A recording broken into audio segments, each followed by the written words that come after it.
Hi everyone, welcome back to my channel. My name is Nikki and I was recently diagnosed with autism and ADHD at the age of 23.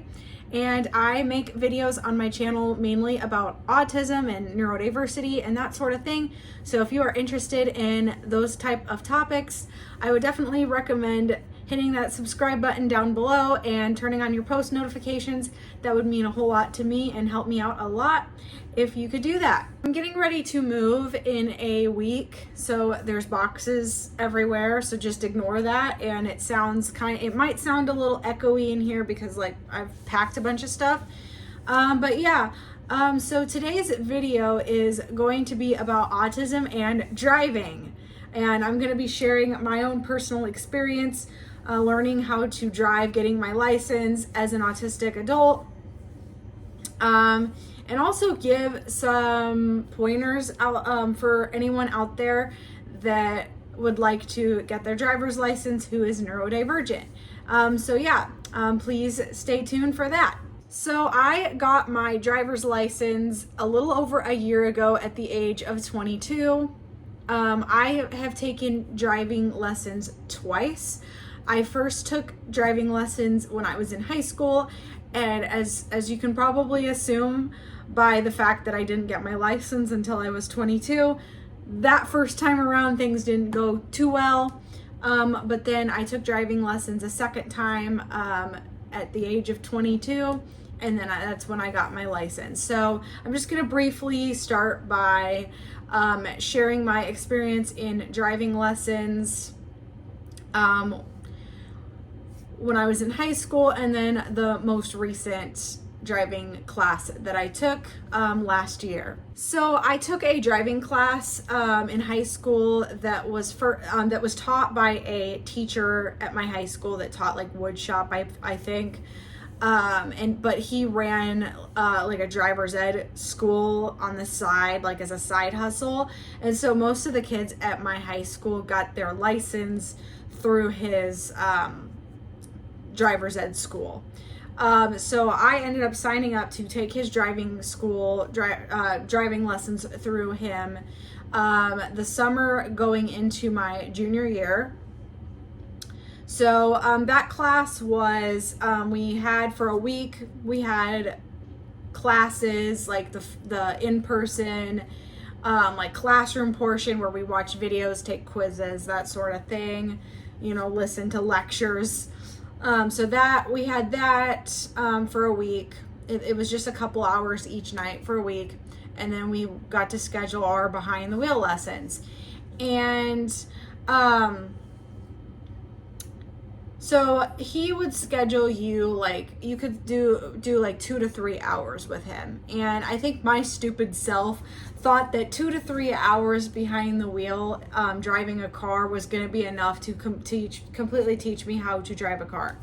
I guess this video is already going to go all over the place because I have ADHD, but I forgot to mention a little bit of a preface. I've always had a kind of a fear towards driving in general, like some anxiety towards it. Like I remember when I was reaching the age of when I could start learning how to drive, part of me was dreading it because I was just kind of scared of driving. I think a lot of it has to do with the fact that my mom, growing up, she would like completely flip out on my dad, like if he got even remotely close to anybody. When we would drive somewhere, like if he was like 100 feet from another car, she would be like, "Oh my God, watch out! There's a car there. You could have hit them." And so that kind of instilled a fear of driving in me. So I had some anxiety towards it, but it was one of those things where like I want to do what the cool kids do. The cool kids drive, and the uncool kids have their moms driving them to school. And like my biggest fear as a high school student was having to have my mom drive me to school my senior year, which, spoiler alert, obviously that happened. But anyway, so it's like I wanted to learn how to drive so that I could be cool and I could drive myself to school, but I also didn't want, like I was scared to drive. So I took this driving class, and I'm going to start with the first thing that just didn't work for me with this driving class, and it was that this class was better suited for students that had a lot of opportunities to practice driving outside of the class, like at home with their parents, which I did not really have that. I mean, I lived in a single parent home. My parents are divorced. My dad lives out of state in Texas. So really the only option that I had for somebody to take me out to practice driving was my mom. And I did not feel very comfortable with driving with my mom. I just mentioned that she would freak out, completely flip out on people. When, like when my dad would drive, she would freak out. She would be like having a panic attack in the passenger seat. She would grab onto, I don't know what it's called, that little like handle thing that's on the top of the car, and like grip it on for dear life. So I just did not feel comfortable driving with her. And then when I would try to get her to take me out driving, it would be like pulling teeth. Like she would always make excuses. Oh, I'm tired, or I don't feel well. And then when she would actually take me out to drive, she would only take me to the high school parking lot to drive laps around the parking lot. And like, well, that's a great place to start if I'm just learning how to drive. Like eventually I got comfortable with it, with driving around the school parking lot, and it started getting really boring. And I was like, can we like go do some residential streets? And she'd be like, no, you're not ready for that. And I'd be like, we've driven around the high school parking lot 50 million times. I'm more than comfortable doing that. Like I'm ready to step it up. I'm never going to get my license if you just take me around the high school to drive. Like, so yeah, it was just like, I did not have very many opportunities to practice driving outside of the classroom.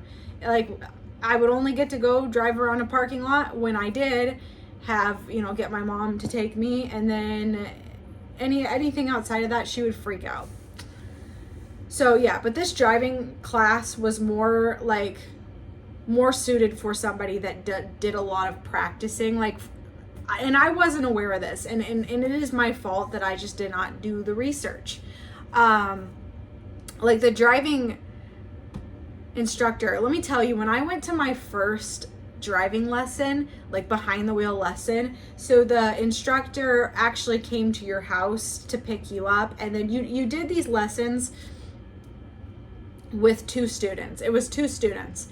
It would be you and then another student, and then one of you would drive. They would be 2 hours long. One of you would drive for an hour, the other would be kind of observing, and then you would switch off. The other person would drive and the other person would observe.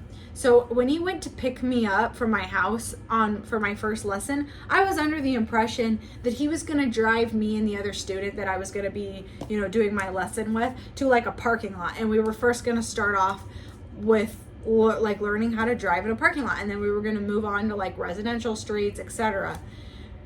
No. He picks me up, I come out, and I go to sit in the passenger seat, and he gets out of the driver's seat and he goes, oh no, actually you're going to drive.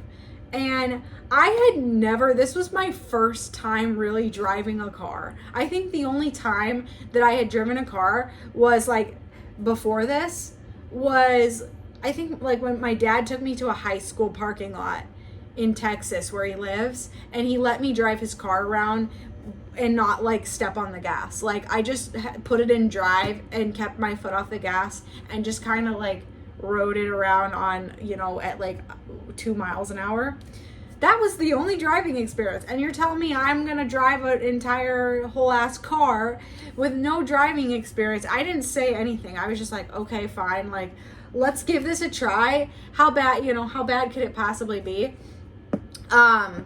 Fortunately, you know how a lot of drivers at cars, they'll have the brake on the passenger side. So, I mean, that was giving me a little bit of peace of mind that at least if I like put us in danger, he can intervene, So I drove us around, we went to drive to the other person's house that we were picking up, and it didn't take long for him to realize that I had no driving experience, because I think this driving class was more, again, I think it was kind of assumed that you got your learner's permit and you spent hours and hours and hours practicing with your parents, and then you enroll in this class, because I think the behind the wheel lessons were more rather than to teach you how to drive the car, it was more to like fine tune your skills and to assess where you're at and if you're ready to take, get your license. Because at least in my state, I'm assuming all the other states are the same way, but if you take driver's ed, if you're under the age of 18 and you take driver's ed, you can actually take your driving test through your driving instructor rather than having to go through the DMV. So I think that's more of what this class was. And so I didn't really take any, I hadn't really done any driving with my parents. So yeah, it didn't take long for him to realize that I had no driving experience. Let's just say. I remember there was this one point where he actually took us out driving around a residential area, like a neighborhood and stuff. And I kept running stop signs. And this is back before I knew I was autistic and before I knew I had ADHD. I would not on purpose, I wouldn't run stop signs on purpose. I would just not be paying attention, if that makes sense. It was like I wasn't paying attention. And so I kept doing that. And I remember at one point, at the end of one of the lessons that I had with him, he actually stopped the car, or before he dropped me off, and he actually asked me if I had ADHD, which little did I know I really did have ADHD. And I just totally was, I got offended when he asked, and I was like, no. And he tells me, it seems like it's definitely going to take you longer to learn how to drive. And that made me feel kind of discouraged, because I'm like, in my mind, I'm like, I want to get my license and get a car and start driving ASAP. I do not want to take the bus. I do not want my mom driving me to school anymore. I don't want to be the only kid in my grade level who doesn't have a car, So, yeah. So then I had 2 lessons with this driving instructor. And then after the second lesson, he tells me, I want you to go and get 50 hours of driving practice in with your mom, and then give me a call after you're done. And so I tried to do that. And then, like I said, my mom would just it was like pulling teeth. And even then, most of the time we would just go to the high school parking lot. And then there was a couple times she actually did take me out on main streets and stuff like that. And then she would freak out. There was this one time that she took me out driving on main streets, and she had a panic attack, and she screamed at me, and the driving lesson ended in tears. So at that point I was like, I don't want to drive with my mom anymore. I'm just going to call the driving instructor back and see if maybe I've done enough practicing. I don't think I definitely hadn't gotten the 50 hours in, but I'm just going to tell him, hey, I got some more practice in with my mom, and see if he can kind of assess where I'm at, and we had another lesson with him, and he said, okay, you've made some improvement, but you're still not where you need to be, and you still need to get some practicing in with your mom. And then at this point, this was the summer of 2017, before I entered my senior year of high school.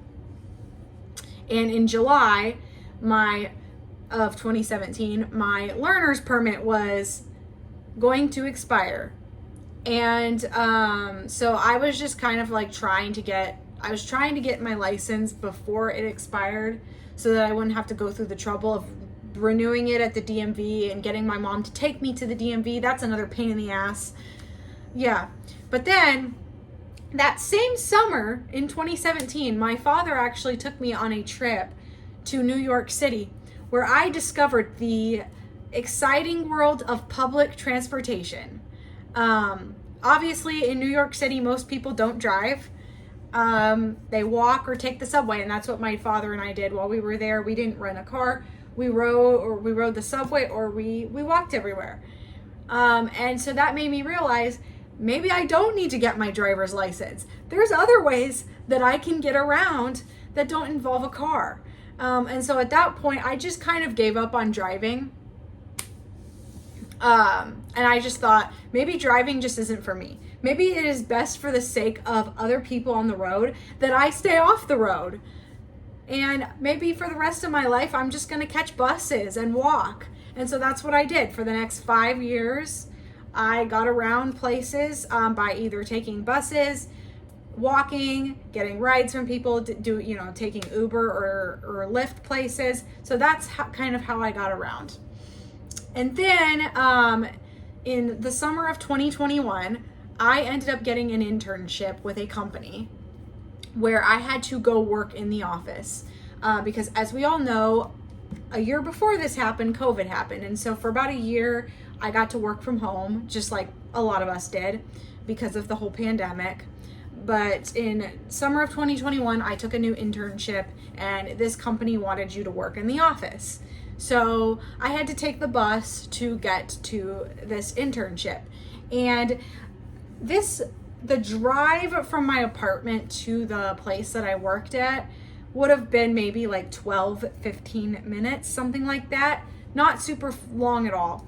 But my commute with the bus was like an hour and 15 minutes. That included from the time that I left my apartment and walked from my apartment to the bus stop, got on the bus, rode the bus, got off at my stop, and then walked from the stop to my job. That was an hour and 15 minutes. And then same thing going home in the afternoon, it was an hour and 15 minutes riding the bus, walking from the bus stop, all that stuff. And because my commute to work was so long, I had to get up so early. I had to get up at like 5 o'clock every single day in order to catch the bus and get to work by 8 a.m. And then, because I had to get up so early, I would have to go to bed so early. And because my commute was so long, by the time I would get home from work, I would have just enough time to take a shower, to eat, cook dinner, and take a shower and go to bed. I didn't have time really to do anything, any kind of leisure activities or anything like that. It was just wake up, go to work, come home, eat, sleep. That was it. And I hated it. It didn't take long for me to get really sick and tired of that kind of lifestyle. I was like, you know what? I really hate this. I hate that every day I have to waste 2 hours of my day on a bus. I waste all this time. If I drove, it would take me 15 minutes, if that, to get to work. I don't have time during the week to do anything out after work. I hate this. And this is going to get, I'm going to have to, eventually I'm going to graduate college and I'm going to have a full-time job and this is going to be my life. No, I don't want this. You know what? Screw this. I'm going to bite the bullet and I'm going to learn how to drive. I'm going to get my license because I don't want to do this forever. So I decided, and I was going to graduate in December of 2021. So I decided to wait to take driving lessons until after graduating, just so that I didn't have school on top of that. I was already busy as it is. So once school was done for me, I was going to be able to, devote more time for driving. So right after I graduated, I got my learner's permit and I enrolled in a driving school, and I'm going to shout them out. If you're in Lincoln, Nebraska, Road Ready, they are amazing. That is who I went through when I took driving lessons the second time around. I had a very great experience with them. They're not sponsoring this video, but I just thought if you need recommendations on driving schools, check them out if you're in my area, especially if you are neurodivergent. But I went through this driving program, and how it was you had a classroom portion, and so I opted to do mine online because they gave you an option. You could either go to a in-person class that lasted like all day on a Sunday, or you could go and do the online class and kind of do it at your own pace, which I did that because that worked better for me logistically. I had a full-time job, so I didn't have like that much, I could do things kind of on my own time. And also I didn't want to sit in a classroom filled with high school kids as a 22-year-old with a college degree and an adult job. I didn't want to do that. So, yeah.